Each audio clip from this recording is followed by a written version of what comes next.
Hallelujah, hallelujah. આપણે સ્પીડમાં થોડું ભાગીશું એટલે સમયને આપણે બચાવીશું. હું સ્પીડમાં થોડુંક આગળ લઈ જઈશ. તમારે ધ્યાન આપવાનું ને વિષયને સમજવાની કોશિશ કરવાનું. 1 કલાકનો સંદેશો હોય, નહીં સમજ પડે તો કઈ વાંધો નહીં, આટલું સમજી જવાનું. એ લોકો આખા માંગે. થોડુંક ગામિત મેં કેચ કરી લીધું છે. આખો સંદેશો નહીં યાદ રહે તો કઈ વાંધો નહીં, એ લોકો આખા માંગે. 1 કલાકમાં સરવાળો એ શું કહેવા શું માંગે છે એટલું તમારે સમજવાની કોશિશ કરવાનું. આજનો વિષય છે, જો આપણે ઈશ્વરને માનીએ છીએ, જો આપણે ઈશ્વરની ભક્તિ કરીએ છીએ, જો આપણે ઈશ્વરની સેવા કરીએ છીએ, તો સૌથી ઇમ્પોર્ટન્ટ ઈશ્વરનો સ્વભાવ, ઈશ્વરનો સ્વભાવ જાણવું બહુ જ ઇમ્પોર્ટન્ટ છે. સ્વભાવ નહીં જાણશો તો ભક્તિ નહીં કરી શકશો. ઈશ્વરનો સ્વભાવ નહીં ખબર પડે તો સેવા નહીં કરી શકશો. જે ઈશ્વરની હું ભક્તિ કરું છું એનો સ્વભાવ કેવો છે એ જાણવું બહુ ઇમ્પોર્ટન્ટ છે. પતિ અને પત્ની જ્યારે લગ્ન થાય એકબીજાને નહીં ઓળખતા હોય, પણ ધીમે ધીમે ખબર પડે કે એને કારેલા ગમતા નથી એટલે રાંધવાના નહીં તો ઝઘડો થાય. પણ આ ક્યારે ખબર પડી? લગ્ન થયા પછી થોડાક દિવસ સાથે ચાલ્યા ને પછી ખબર પડી કે મારા ઘરવાળાનો આવો સ્વભાવ છે. પછી ઘરવાળાને ખબર પડે તું આ કલરની સાડી પહેરતી નહીં એટલે બંધ, કેમ કે ઝઘડો થાય. અમુક ભાઈઓને નહીં ગમે તું આ લિપસ્ટિક વધારે લગાવતી નહીં એટલે બંધ. અમુક બહેનોનો સ્વભાવ ભાઈઓને ખબર પડી જાય કે તારે આટલા ટાઈમે ઘરે આવવાનું નહીં. પતિ પત્ની જેમ જેમ સંબંધમાં 1 વર્ષ એમનો રિશ્તો થાય, 2 વર્ષ એમનો રિશ્તો થાય, એકબીજાને ઓળખે. મારી ઘરવાળીનો સ્વભાવ આવો છે. મારી ઘરવાળી, અમારા લગ્ન થયા 15 વર્ષ થયા, ખબર પડી ગઈ છે ક્યારે ઝઘડો થશે. એને ખબર પડી ગઈ કે મેં એને ક્યારે ખીજવા, અને મને ખબર પડી ગઈ કે એને આ વિષય નથી ગમતા. આવું ક્યારે થયું ખબર? સાથે રહેવા લાગ્યા. જ્યારે સાથે રહીએ છીએ એકબીજાનો સ્વભાવ ખબર પડે છે. અને ઈશ્વરની સાથે રહેવા માટે ઈશ્વરનો સ્વભાવ જાણવો બહુ જ ઇમ્પોર્ટન્ટ છે. જ્યારે તમે કંપનીની અંદર નોકરી કરશો, પગાર વધવા જોઈએ, ઇન્ક્રીમેન્ટ થવું જોઈએ, પ્રમોશન થવું જોઈએ, બોસનો સ્વભાવ ખબર પડવો જરૂરી છે. મારા બોસને આ વસ્તુ નથી ગમતી, મારા મેનેજરને આ વસ્તુ નથી ગમતી, તો તમારો ઇન્ક્રીમેન્ટ થાય, તો તમારો પગાર વધે, તો તમને પ્રમોશન મળે. કેમ કે તમને ખબર પડી ગઈ મારા બોસને આ વસ્તુ નહીં ગમે, મારા બોસને ટાઈમ પર આવવાનું ગમે, મારા બોસને આવી રીતે કપડાં પહેરવાનું ગમે, મારા બોસને રિપોર્ટિંગ ટાઈમ પર ગમે. બોસનો સ્વભાવ ઓળખશો, બોસને પ્રસન્ન કરશો. એ જ રીતે ઈશ્વરની જો તમે ભક્તિ કરો છો, ઈશ્વરની જો તમે સેવા કરો છો, એ ઈશ્વરનો સ્વભાવ બહુ જ મહત્વનો છે. અને આજના વચનથી એક ઈશ્વરનો સ્વભાવ મેં તમારી આગળ પ્રગટ કરું છું. જે આજે વચન મારી પાસે આવ્યું છે એ એક સ્વભાવ જે ઈશ્વરનો છે એ મેં તમારી આગળ પ્રગટ કરું છું. અને વચનમાં આપણે જઈશું. ન્યાયાધીશોનું પુસ્તક 6ઠો અધ્યાય. માઇકની અંદર કોઈ વચન વાંચશે, મને હેલ્પ કરશે. માઇકની અંદર ન્યાયાધીશોનું પુસ્તક 6ઠો અધ્યાય 2 થી 6 વચન ફટાફટ વાંચી જઈએ, હું સમજાવી દેવા આપણે આગળ વધીશું. હા, ન્યાયાધીશોનું પુસ્તક 6ઠો અધ્યાય 2 થી લઈને 6 વચન. અને મિદ્યાનનો હાથ ઇઝરાયલ ઉપર પ્રબળ થયો. અને મિદ્યાનીઓને લીધે ઇઝરાયલ પુત્રોએ પોતાને સારું પર્વતોમાં કોતરો, ગુફાઓ તથા ઘડો બનાવ્યા. અને એમ બનતું કે ઇઝરાયલીઓ વાવણી કરતા ત્યારે મિદ્યાનીઓ, અમાલિકીઓ તથા પૂર્વ દિશાના લોકો ચડી આવતા, એટલે તેઓની સામે ચડી આવતા. તેઓની સામે છાવણી કરીને ઠેઠ ગાઝા સુધી જમીનના પાકનો નાશ કરતા. ને ઇઝરાયલ પાસે અન્ન, ઘેટું, બળદ કે ગધેડું એવું કંઈ પણ રહેવા દેતા નહીં, કેમ કે તેઓ પોતાના ઢોર તથા તંબુઓ લઈને ચડી આવતા. તેઓ તીડની માફક સંખ્યાબંધ આવતા. તેઓ તથા તેઓના ઊંટો અગણિત હતા, અને દેશને ઉચ્છળ કરવાને તેઓ તેમાં પેસતા. અને મિથ્યાનીઓના કારણથી ઇઝરાયલ બહુ કંગાળ અવસ્થામાં આવી પડ્યા, અને ઇઝરાયલ પુત્રોએ યહોવાને પોકાર કર્યો. વચન વંચાઈ જાય, હું સમજાવીશ, મારી બાજુ જોજો, આગળ કન્ટિન્યુ કરતા નહીં. અમુક લોકો વચન આગળ વાંચવાનું શરૂ રાખે, આવું નહીં કરતા. અહીંયા આપણે એક પરિસ્થિતિને જોઈ શકીએ છીએ. પરમેશ્વરની જે પ્રજા છે એ પ્રજાના ઉપર મિદ્યાનીઓ હાવી થઈ ગયા. પરમેશ્વરના લોકો ઉપર તેઓ આવી જતા અને બાઇબલ એમ કહે છે કે તેઓ વાવણી કરતા એમનો પાક તેઓ નાશ કરી નાખતા. એમની પાસે ઘેટું કે બળદ કે ગધેડું કશું જ તે લોકો રહેવા દેતા નહીં. તેઓ તીડની માફક સંખ્યાબંધ આવતા. આ મિદ્યાનીઓ, આ એક પ્રજા જે ઈશ્વરના લોકોને હેરાન કરતા, ઈશ્વરના લોકોને પરેશાન કરતા. અને જ્યારે તેઓ પરેશાન થઈ ગયા અને 6ઠી કલમમાં લખેલું છે, તેઓ ઈશ્વરની આગળ પોકાર કર્યો, પરમેશ્વર અમને બચાવો. અને જ્યારે પરમેશ્વર એમને બચાવવા માંગે છે ત્યારે એમણે એક વ્યક્તિને પસંદ કર્યો, એક વ્યક્તિને તૈયાર કર્યો. એનું નામ છે ગિદિયોન. અને આ સમસ્યામાંથી કાઢવાના માટે પરમેશ્વરે ગિદિયોનને કહ્યું કે તું મારા લોકને બચાવશે, તું મારા લોકના ઉપર લીડરશિપ કરશે. હવે આપણે વાંચીશું કે ગિદિયોન આ પ્રજાની સામે યુદ્ધ કરવાના માટે, પરમેશ્વરના લોકોને બચાવવાના માટે કેવી તૈયારી કરી છે. 7મો અધ્યાય અને બીજી કલમ. યસ, 7મો અધ્યાય. યહોવાએ ગિદિયોનને કહ્યું, હા. તારી સાથેના લોકો હા. એટલા બધા છે કે તેઓ વડે હું મિદ્યાનીઓને તેઓના હાથમાં સોંપવા ઈચ્છતો નથી. હા, રખીને ઇઝરાયલ મારી આગળ ફુલાસ મારીને કહે કે મારા પોતાના જ હાથે મને ઉગાર્યો છે. હા, માટે હવે તું જા હા. અને લોકોને જાહેર કર કે જે કોઈ ભયભીત તથા દૂજતો હોય હા. તે ગિલિયાદ પર્વત આગળથી પાછો જાય. હા. ત્યારે લોકોમાંથી 22,000 પાછા ગયા, 22,000 પાછા ગયા, એટલે 10,000 રહ્યા. 10,000 રહ્યા. હવે આ વચનમાં એવું કહેવામાં આવે છે કે ગિદિયોન, પરમેશ્વરે જે વ્યક્તિને પસંદ કર્યો, એ જ્યારે યુદ્ધ લડવા જાય છે એ 32,000 લોકોની સાથે જાય છે. એ 32,000 લોકોને લઈને જાય છે. 32,000 તો નથી લખેલું, પણ ત્યાં એવું લખેલું છે કે 22,000 નીકળી ગયા, 10 રહ્યા, એટલે ટોટલ કેટલા હતા? 32 હતા. 32,000 ની સાથે જાય છે યુદ્ધ લડવાના માટે, પરમેશ્વરના લોકોને બચાવવાના માટે. પરમેશ્વર શું કહે છે ખબર? ઓછા કર. 32,000 લઈને નહીં જતો. જે લોકો ગભરાય છે એ લોકોને આમાંથી ઓછા કર. અને જ્યારે ગિદિયોને કહ્યું ત્યારે બાઇબલ કહે છે 22,000 ઓછા થઈ ગયા. કેટલા રહી ગયા? 10,000. મારો વિષય છે ઈશ્વરના સ્વભાવને ઓળખો. હવે ગિદિયોનની હાથમાં 10,000 રહી ગયા ત્યારે ગિદિયોન કહે છે ચાલો યુદ્ધ કરવા જઈએ, ચાલો આગળ વધીએ. 10,000 ને લઈને તૈયાર થઈ જાય છે. અને જ્યારે 10,000 ને લઈને તૈયાર થઈ જાય છે ત્યારે પાછા પરમેશ્વર કઈ બોલે છે. 4ઠી કલમ. યહોવાએ ગિદિયોનને ફરી કહ્યું, હા. લોક હજી પણ વધારે છે. હજી પણ લોકો વધારે છે. 32,000 માંથી 22,000 નીકળી ગયા. ગિદિયોન 10 ની સાથે તૈયાર થયો અને પરમેશ્વર કહે છે ના, હજુ પણ વધારે છે. કન્ટિન્યુ કરીશું. તેઓને પાણીની પાસે લાવ, હા. ને ત્યાં હું તારે સારું તેઓની પરીક્ષા કરીશ. હા. અને જેના સંબંધે હું તને કહું કે ફલાણો તારી સાથે જશે, તે જ તારી સાથે જાય. અને જેના સંબંધે હું તને કહું કે ફલાણો તારી સાથે જશે નહીં, હા. તે ન જાય. માટે લોકોને તે પાણીની પાસે લાવ્યો. હા. અને યહોવાએ ગિદિયોનને કહ્યું, પ્રત્યેક જણ જે કૂતરાની માફક જીભથી, કૂતરાની માફક જીભથી જે પાણી પીએ, લખલખાવીને પાણી પીએ, હા. તેને તું જુદો કાઢ. હા. અને પ્રત્યેક જણ જે પાણી પીવા સારું ઘૂંટાણીએ પડીને હા. ઉબળો વળે, હા. તેને પણ તેમજ કર. હા.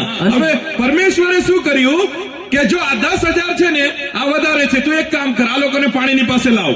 અને આ 10,000 માં જે લોકો કૂતરાની માફક એટલે જે લખલખાવીને કૂતરું પાણી પીએ એ પ્રમાણે જે લોકો પાણી પીએ અને બીજા જે ઘૂંટણે પડીને પાણી પીએ, આ બંનેને તારે ડિવાઈડ કરવાના છે. હા. અને જે લોકોએ મોઢે હાથ લગાડીને હા. પાણી લખલખાવ્યું, હા. તે 300 હતા. 300 હતા. હવે જે લોકોએ લખલખાવીને પાણી પીધું તેઓ 300 હતા. કન્ટિન્યુ કરીશું. પણ બાકીના સર્વ લોકો હા. પાણી પીવાને ઘૂંટણીએ પડીને ઉબડાવાયા હતા. હા. પછી યહોવાએ ગિદિયોનને કહ્યું, યહોવાએ ગિદિયોનને કહ્યું, જે 300 માણસે પાણી લખલખાવીને પીધું, હા. તેઓની હસ્તક હું હા.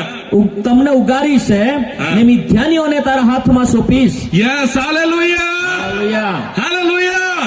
હવે ગિદિયોનની પાસે 10,000 હતા, એમાંથી પણ પરમેશ્વરે 9,700 ઓછા કરી નાખ્યા.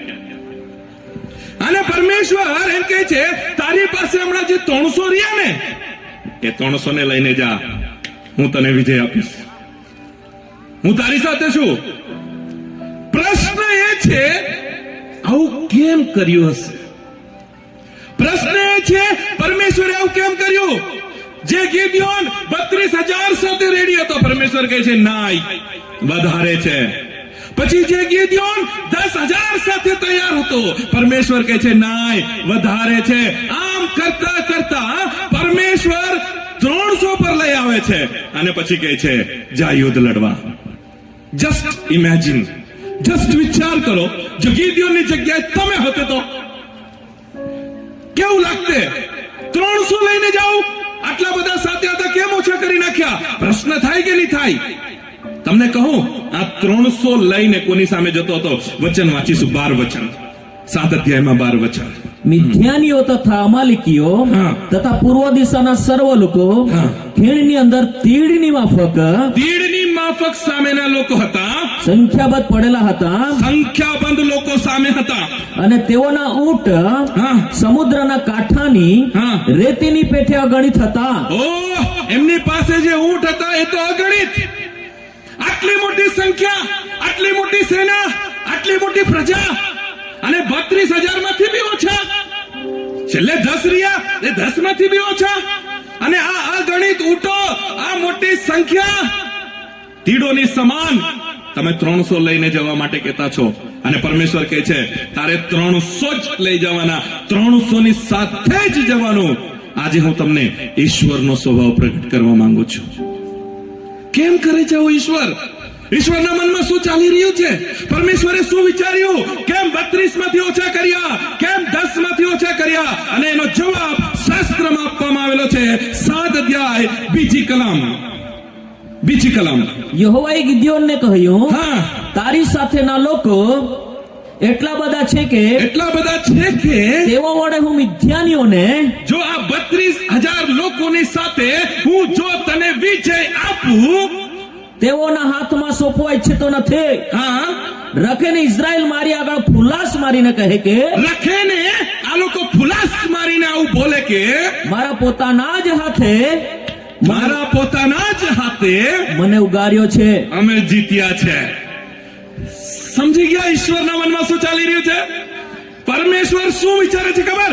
તું જો 32 ને લઈને ગયો ને તો તું જીતવાનો તો છે જ, પણ તું તારા પર ક્રેડિટ લેશે. તું કહેશે 32 હતા એટલે જીતી ગયો, મેં 32 ને નહીં લઈને જવા દેવા. પછી પરમેશ્વરે ઓછા કર્યા, 10 કર્યા. પછી પરમેશ્વર કહે નાઈ, તું પાછો કહે કે મારી પાસે 10,000 હતા. પરમેશ્વર કહે છે નાઈ, હજુ ઓછા કર, 300 ને લઈને જા. અને પરમેશ્વર આ વચનમાં ખુલાસો કરે છે કે તું 32 ને લઈને જાય તો તું ફુલાસ મારશે.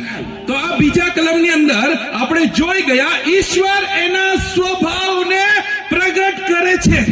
ઈશ્વર એના મનના વિચાર, અંદરના સ્વભાવને, કેરેક્ટરને પ્રગટ કરે છે. અને ઈશ્વર કહે છે હું ચાહું છું કે તું જ્યારે જીતે ત્યારે એવું બોલે કે દેવે મને વિજય આપ્યો છે. હાલેલુયા. મારી ઈચ્છા છે કે તું જીતે તો મારું નામ લેજે. મારી ઈચ્છા છે તું જ્યારે જીતે તો મને મહિમા આપજે. મારી ઈચ્છા છે કે મને ક્રેડિટ આપજે, કારણ કે તને જીત આપવા વાળો હું છું.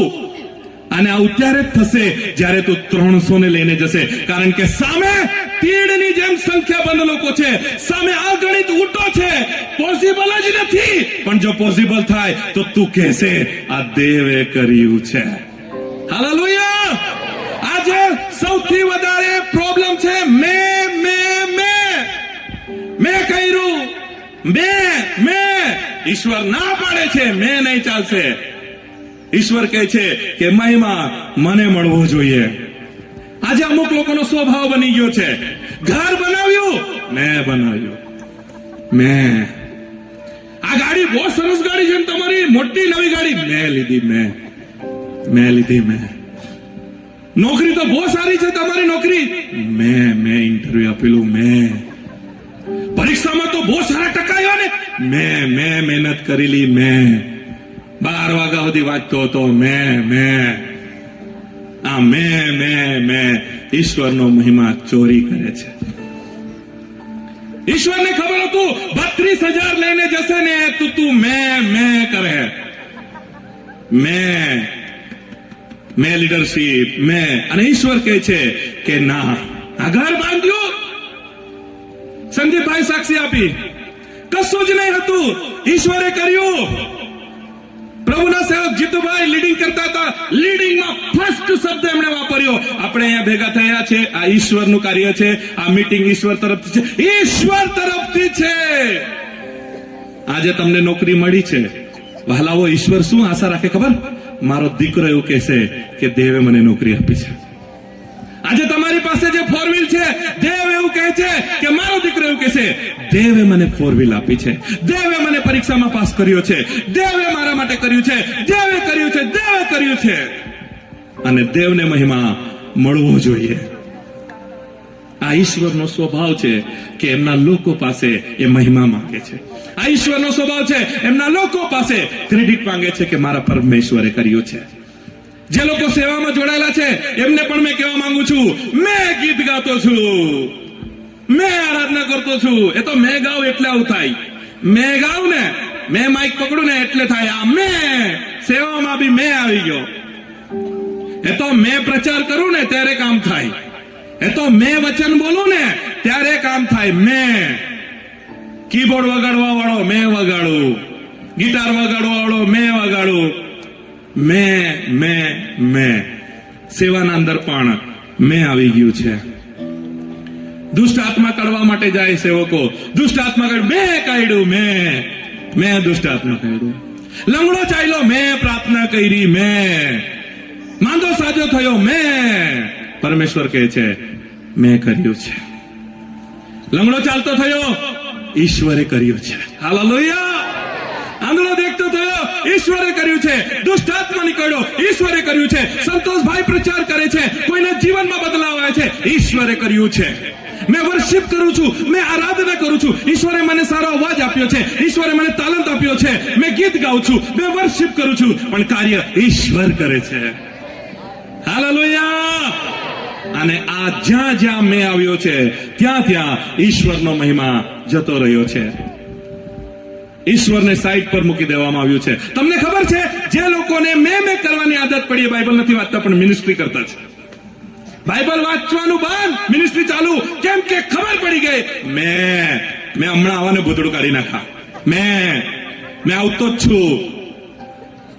મેં આવા એ ઉભો થઈ જાય. મેં પ્રાર્થના કરવા વગર મેં કરી શકું છું. પ્રાર્થના કરવા વગર હું આરાધના કરાવી શકું છું. પ્રાર્થના કરવા વગર હું પ્રચાર કરી શકું છું. કેમ કે મેં કરું છું, મેં આરાધના મેં કરું છું, મેં પ્રચાર મેં કરું છું, મેં. અને જે માણસ મેં નહીં બોલે એ પ્રાર્થના કરે, જે માણસ મેં નહીં બોલે એ બાઇબલ વાંચે, જે માણસ મેં નહીં બોલે એ ઈશ્વરને મહિમા આપે. હાલેલુયા. મારે કહેવું નહીં જોઈએ, તમારા પ્રોત્સાહનના માટે બોલું છું. આ મીટિંગ જ્યારથી અરેન્જમેન્ટ થઈ, શુક્રવારે જયારે મેં સંદીપભાઈને ત્યાં મળવા આવ્યો, 3 દિવસથી મારો ઉપવાસ છે. 6 ફૂટનો માણસ છું, ભૂખ લાગે છે, પેટને કષ્ટ આપ્યું. ઘરમાં કીધું મારા હાથે ઓછું બોલજો, થાકી જાવ, ભૂખ લાગે, થોડુંક મને કંટ્રોલ કરવા દો. કેમ ખબર? મેં બોલા અને કોઈનું જીવન બદલાય એવું નહીં થાય. એ કરશે, એ કરશે. હાલેલુયા. હાલેલુયા. અને આ મેના ચક્કરમાં શું થતું છે ખબર? વાંચીશું. કરંથીઓનો પહેલો પત્ર, 1 અધ્યાય 27 વચન. કરંથીઓનો પહેલો પત્ર, 1 અધ્યાય 27 વચન. પણ દેવે જ્ઞાનીઓને શરમાવા સારું જગતના મૂર્ખોને પસંદ કર્યા છે. જ્ઞાનીઓને શરમાવા સારું મૂર્ખોને પસંદ કર્યા, અને શક્તિમાનોને શરમાવા સારું, અને શક્તિમાનોને શરમાવા સારું જગતના નિર્બળોને પસંદ કર્યા છે. નિર્બળોને પસંદ કર્યા છે. પરમેશ્વરનું વચન શું કહે છે? મૂર્ખોને પસંદ કર્યા. પરમેશ્વરનું વચન કહે છે નિર્બળોને પસંદ કર્યા. તો મેં પરમેશ્વરને કહું છું, ડોક્ટરોને પસંદ કરો, સાયન્ટિસ્ટને પસંદ કરો. માછીમારો કરતા પેલા લોકોમાં વધારે ટેલેન્ટ હોય, એજ્યુકેટેડ લોકો. માછીમારોને હું કરો પસંદ કરો છો? જે લોકોએ ડિગ્રી કરી, કોલેજ કરી, પીએચડી કરી, એ લોકોને સેવામાં લાવો ને. પરમેશ્વર કહે છે મેં તો મૂર્ખોને પસંદ કર્યા, તો મેં પ્રભુને કહું છું એના કરતા પેલા લોકોને લાવો ને, વધારે કામ થાય. પીછડી વાળાને લાવો, મોટા મોટા સાહેબોને લાવો સેવામાં, માછીમારો પાસે લાવો છો. એનો ખુલાસો 29 વચનમાં છે. 29 વચન કે કોઈ મનુષ્ય હા, તેની આગળ અભિમાન કરે નહીં. કે કોઈ મનુષ્ય અભિમાન કરે. કેમ ખબર? જો મેં પીએચડી શીખેલો હોઉં ને મારા દ્વારા કામ થાય ને, એ તો ભણેલો છે એટલે કરે છે. એ તો પેલો સાહેબ બહુ ભણેલો છે, એના લીધે અભણ લોકોને પ્રભુ ઉપયોગ કરે છે. એક જ કારણ છે કે ભાઈ તું મારા તરફ હાથ કર. પરમેશ્વર મૂર્ખોને એના માટે પસંદ કરે છે કે પરમેશ્વરને મહિમા મળે. જો આ ભણેલો નથી, પાસ્ટર છે, પ્રાર્થના કરે લંગડો ચાલતો થાય, એટલે એને એક જ કેવું પડે દેવે કર્યું. કોઈક ને કોઈક જગ્યાએ પરમેશ્વરને મહિમા જોઈએ છે. કોઈક ને કોઈક જગ્યાએ પરમેશ્વર ચાહે છે કે તમે ગાડી લીધી, મેં આપી છે, મારો આશીર્વાદ છે, તમે ઘર બાંધ્યો છે, જે કઈ તમારી પાસે છે પરમેશ્વર આપ્યું છે. એટલે પરમેશ્વર કહે છે તું 300 ને જ લઈને જાજે, 32 ને લઈને નહીં જતો, નહીં તો તું ફુલાસ મારશે. મારા એક મિત્ર છે, હું 5 વર્ષ ઇંગ્લિશ મીડિયમ સ્કૂલમાં નોકરી કરી, પછી ફૂલ ટાઈમ મિનિસ્ટ્રીમાં આવ્યો સેવામાં. નોકરી કરતો હતો ત્યારે રાતના 12 વાગે હું અને મારા એક કલીગ સાથે સ્ટાફમાં કામ કરતા હતા, ટીચરમાં. અમે બંને જણા બહાર સ્ટેજ પર, જ્યાં કમ્પાઉન્ડ હોય છે, સ્કૂલનું સ્ટેજ હોય છે, ત્યાં અમે બેઠા હતા. એ બહુ ટેન્શનમાં હતા અને મને બોલાવ્યો. મને એવું લાગે છે કે મને સુગરની બીમારી છે, મને એવું લાગે છે કે મને ડાયાબિટીસ છે. ડોક્ટર ચેક કરવા માટે કહે છે અને કાલે ચેકઅપ કરવા માટે જવાનું છે. બહુ ટેન્શનમાં હતા. અમે રાતના 12 વાગે બંને જણા બેસીને વાતો કરતા હતા. કઈ નહીં થશે રે, આટલું બધું ટેન્શન શું કરવા લ્યા કરે? ના, મને ડાઉટ છે, ડોક્ટરો કહે છે કે તને સુગર છે, તને ડાયાબિટીસ છે. રાતના 12 વાગે અમે બેસીને વાતો કરતા હતા અને મેં એમને શું કીધું ખબર? ચિંતા નહીં કરો, પ્રાર્થના કરીએ. હું પ્રાર્થના કરું ને તારા માટે, બધું સારું થશે. દેવ પર વિશ્વાસ રાખ ને, પ્રાર્થના કરીએ. રાતના 12 વાગે મેં પ્રાર્થના કરી ત્યાં સ્ટેજ પર. ઈશ્વર કૃપા કરજે, બધો રિપોર્ટ સારા આવે, બધું ઓકે થાય. પછી અમે રાતના 12 વાગે છૂટા પડ્યા અને પછી એ ભાઈને મેં કીધું તું પ્રાર્થના કરજે ને, બધું રિપોર્ટ કરાવજે, બધું ઓકે આવશે. બીજા દિવસે સાંજે અમે ભેગા થયા. ભાઈ બહુ ખુશ, ભાઈ બહુ ખુશ. બધા રિપોર્ટ નોર્મલ, એમ કે બધા રિપોર્ટ નોર્મલ, સુગર વગર કઈ નથી. મેં તો બહુ ખુશ થઈ ગયો. હાય પ્રભુ આભાર. બોલતા બોલતા એને શું કીધું ખબર? મેં બહુ જ બુદ્ધિનો ઉપયોગ કર્યો. એમ કે મને ખબર હતી ખાવા પહેલા આટલો ટાઈમ ભૂખા રહેવાનું, આજ ખાઈને લોહી ચેકઅપ કરવા જવાનું, પછી આટલા ટાઈમ પછી ખાવાનું. મને બરાબર મેં આઈડિયા લગાવીને મેં સક્સેસ ગયો. મેં બરાબર ચેકઅપ કર્યું, આટલા ટાઈમે ખાવાનું, આટલા ટાઈમે. મેં કીધું તું એક વાત ભૂલી ગયો, મેં તારા માટે પ્રાર્થના કરેલી. તું એક વાત ભૂલી ગયો કે આ કામ ઈશ્વરે કર્યું. વહાલાઓ, આપણા જીવનમાં આવું જ કરીએ છીએ આપણે. ઈશ્વરનો મહિમા સાઈડ પર રહી જાય છે. કાર્ય ઈશ્વરે કર્યું હોય અને આપણે કહે છે એ તો મેં રાતના 12 વાગ્યા સુધી વાંચવા બેસેલો ને એટલે ટકા લાવ્યો. ઈશ્વર કહે છે મેં તને હેલ્પ કરી ને, મેં તને આશીર્વાદ આપ્યો ને, તને ટકા આવે. તારા પાસ્ટરે પ્રાર્થના કરી, તારા પપ્પાએ પ્રાર્થના કરી. ઇન્ટરવ્યુ આપવા માટે ઓ નોકરી મળી ગઈ, ખુશ ખુશ નોકરી. પછી કહે છે ઇન્ટરવ્યુમાં બરાબર જવાબ આપેલો મેં, જે પૂછે તો બરાબર મને ખબર જ પડી ગઈ. અરે ઈશ્વરે તને મદદ કરી ને, ઇન્ટરવ્યુમાં પાસ થવા માટે ઈશ્વરે તને મદદ કરી ને. ઘર બનાવવા માટે મારી પાસે ઓળખ હતી, આના પાસેથી પૈસા લીધા, મેં આટલા વર્ષથી ટ્રેનિંગ લીધી, મેં આ ઈટ લાવી મોકલા. ઈશ્વરે કર્યું ને તારા માટે. આ ઘર ઈશ્વરે તને આપ્યું ને, ઈશ્વરે બાંધી આપ્યું ને, ઈશ્વરે કર્યું ને.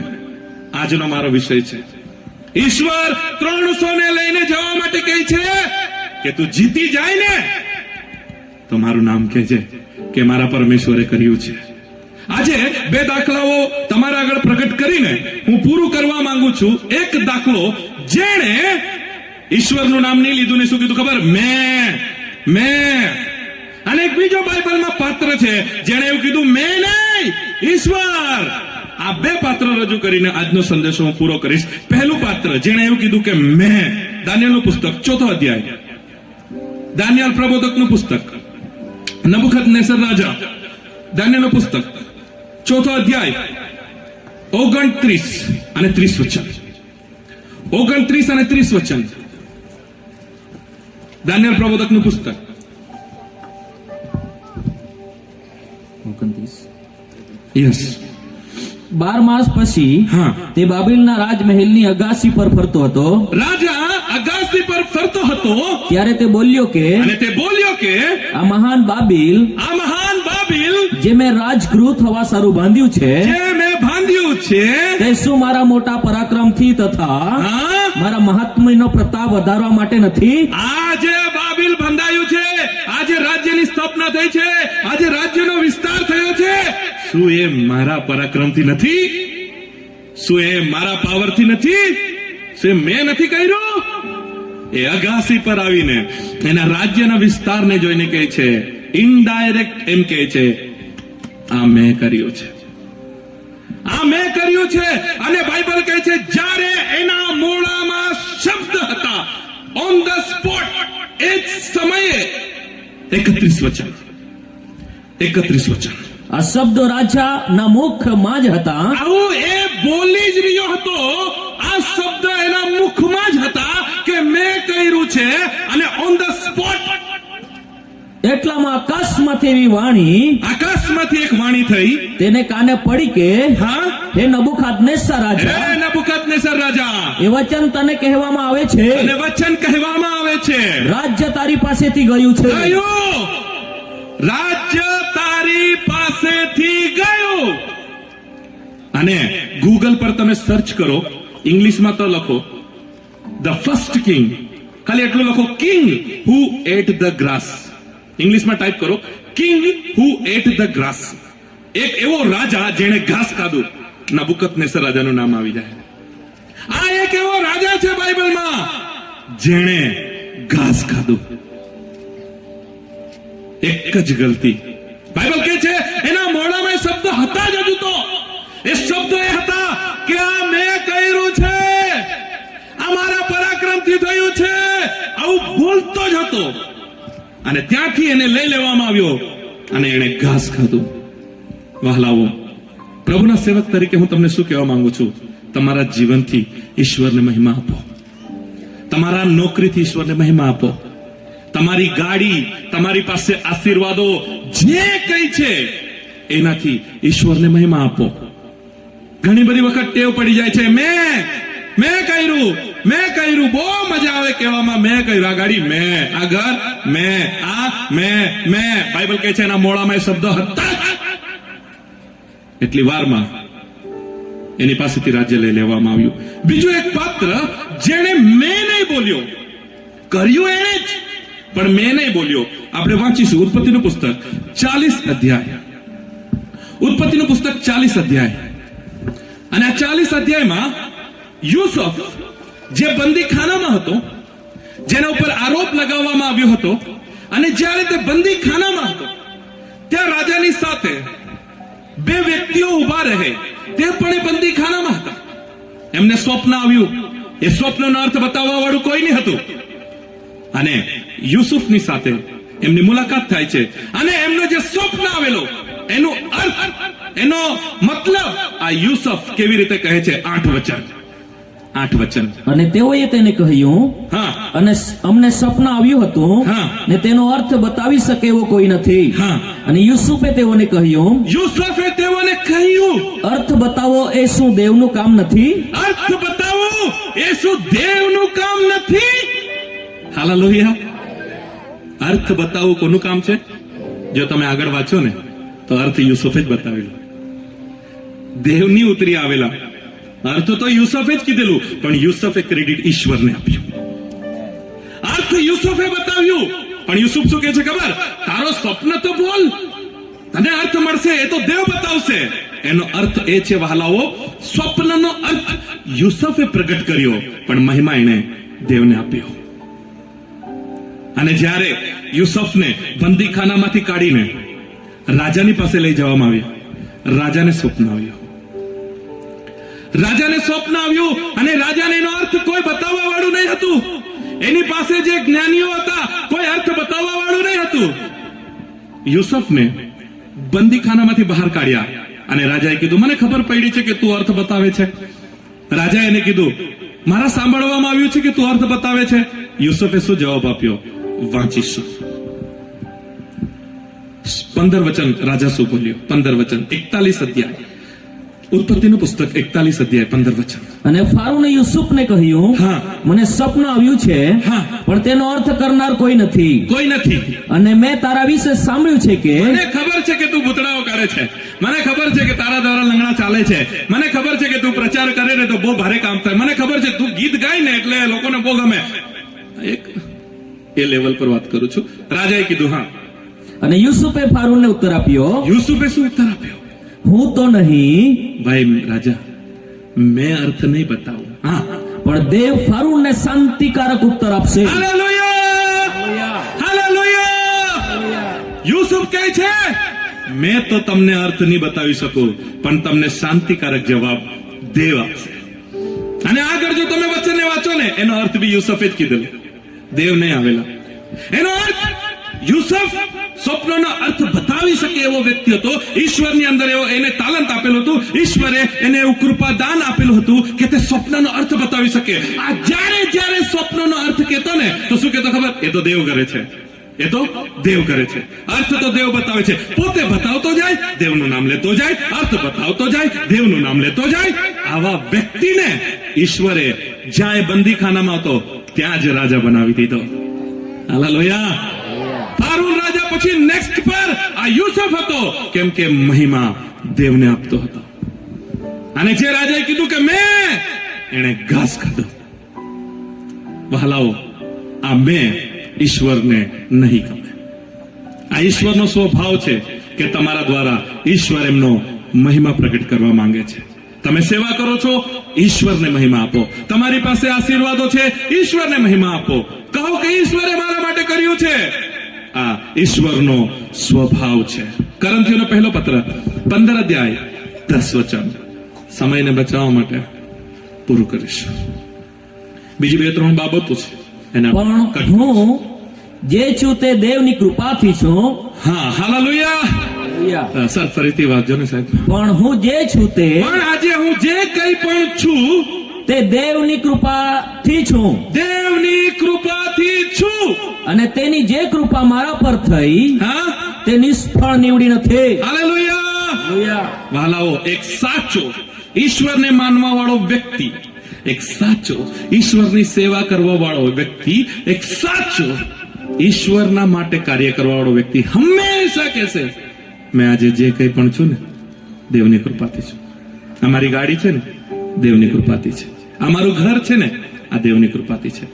મેં પ્રાર્થના કરી, લેંગડો ચાલ્યો, દેવની કૃપાથી થયું છે. મેં અમુક વચનો લખી મૂકેલા, પણ મેં કટ કરું છું, સમયને બચાવું છું. જ્યારે પિતરના દ્વારા ચમત્કાર થયો, જ્યારે કર્નલેસના ઘરે પિતર ગયો, વાંચતો નથી, વાંચી કહી દેતો છું, તો કર્નલેસના પરિવાર પિતરના પગ આગળ પડી ગયા. પિતર કહે છે, ઉઠ, મેં માણસ છું. આ બોલવા માટે તાકાત લાગે. બાકી બધા પાસ્ટરોને સેવકોને ગમે કે હા, પણ કહે છે, ઉઠ, મેં માણસ છું. આ મહિમા ઈશ્વરને મળવો જોઈએ. સુંદર નામના દરવાજાની બહાર એક ભિખારી કાયમ બેસીને ભીખ માંગતો હતો. જ્યારે શિષ્યો મંદિરમાં જતા હતા, એ ચાલવા લાગ્યો અને લોકો બધા આશ્ચર્ય પામ્યા. અરે અરે, આ લંગડો ચાલવા લાગ્યો. તો પ્રભુના સેવક પિતરે શું કીધું ખબર? અમને ધારીને શું જોતા છો? જાણે કે અમે કર્યું હોય. કબૂલાત કરી દીધી, ચોખવટ કરી દીધી. અમને નહીં જુઓ, અમે નથી કર્યું, દેવે કર્યું છે. સેવામાં હોય કે સંસારિક આશીર્વાદો હોય, ઈશ્વર તમારી પાસે, મારી પાસે એ જ આશા રાખે છે કે મારા બાળકો મને મહિમા આપશે. જે દિવસે એવું લાગ્યું ને કે મેં પ્રચાર કરું છું, જે દિવસે એવું લાગ્યું ને મેં ગીત ગાઉં છું એટલે થાય છે, મેં વગાડું છું એટલે થાય છે, જ્યાં મેં આવશે ત્યાં તકલીફ છે.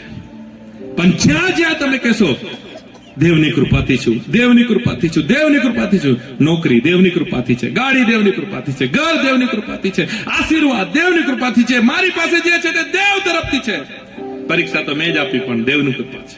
ઇન્ટરવ્યુ મેં આપ્યું, દેવની કૃપા. ગાડીના હપ્તા મેં ભરતો છું પણ દેવની કૃપા છે. ઘરની લોન કરાય છે, હાઉસ લોન, પણ દેવની કૃપા છે. દેવ આપે છે. ઘરમાં અમારા જમવા માટે બેસીએ, ડીશ આવે ત્યારે અમે પ્રાર્થના કરીએ, પ્રભુ તમારો આભાર, ભોજન આપ્યું, મહેનત મેં કરી, પગાર મેં લેતો છું, પણ પ્રભુ આપવા વળતું છે, આપવા વળતું છે. સંદેશો આખો નહીં સમજ પડે તો કઈ વાંધો નહીં. આટલો પ્રશ્ન તમારા જીવનમાં લઈને જજો કે 32,000 ગિદિયોનની પાસેથી પ્રભુએ 300 કરી દીધા, અને ઈશ્વર કહે છે કે તું ફુલાસ મારશે કે મેં કર્યું. આજ પછી હરેક વ્યક્તિ જે ઈશ્વરને માને છે એનો સ્વભાવ હોવો જોઈએ કે મેં આજે અહીંથી કાઢી નાખી. આ મેં જોઈતો જ નથી, મેં જોઈએ જ નહીં, ઈશ્વરે કર્યું. જ્યારે બી તમે કંઈક સારું કરો, ઈશ્વરે કર્યું. જ્યારે સફળ થાઓ, ઈશ્વરે કર્યું. ચમત્કાર થાય, ઈશ્વરે કર્યું. તમારા જીવન દ્વારા કંઈ પણ થાય, તમારે આજે આ વચન લઈને જવાનું છે, ઈશ્વરે કર્યું છે. આવો આપણે પ્રાર્થના કરીશું, ઉભા થઈશું.